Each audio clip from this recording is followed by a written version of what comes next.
How to write a body paragraph. This video explains how to structure a body paragraph in an academic essay.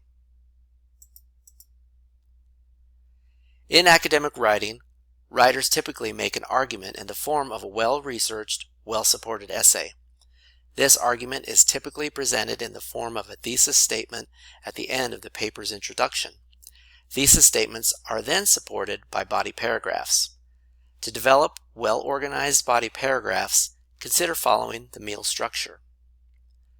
MEAL stands for Main Idea, Evidence, Analysis, and Link. The idea is that each body paragraph follows this general structure. Keep in mind that each letter in MEAL can correspond to more than one sentence, depending on how your paragraph is structured. Let's look at each element of MEAL more in depth. M stands for Main Idea. You can also think of the main idea as the claim or topic sentence for the paragraph. In other words, the first sentence of your paragraph should tell the reader what the paragraph is about and establish the claim that guides the paragraph. Every body paragraph in your essay should make a claim that is debatable, takes a stance on a specific topic, and develops the thesis statement, the overall argument of your essay. E stands for Evidence. Claims should always be supported by evidence. Typically, this is where you will integrate outside sources into your writing. The most credible evidence is typically peer-reviewed scholarly articles, but depending on the claim, you can use other types of evidence as well. Other types of evidence include primary sources, examples, data and statistics, and the perspective of a credible expert on the topic.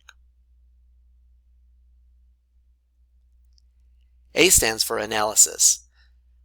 Whenever you provide evidence, it's important to follow up with analysis. In other words, you can't let the evidence speak for itself. It's important that you, as the writer, use analysis to put the evidence into your own words and explain the significance of that evidence. Analysis connects the dots and shows how the evidence supports the claim for the paragraph. A good rule of thumb is that for every line of evidence, you should include 2 to 3 lines of analysis so that you balance out source material with your own original content and ideas. L stands for Link. The purpose of the link is to wrap up the paragraph by restating the claim or tying the paragraph back to the thesis statement of the essay. The link can also serve as the transition to the next paragraph. For more information on how to receive help on how to structure body paragraphs in an academic essay or other writing best practices, please visit the CSU Global Writing website.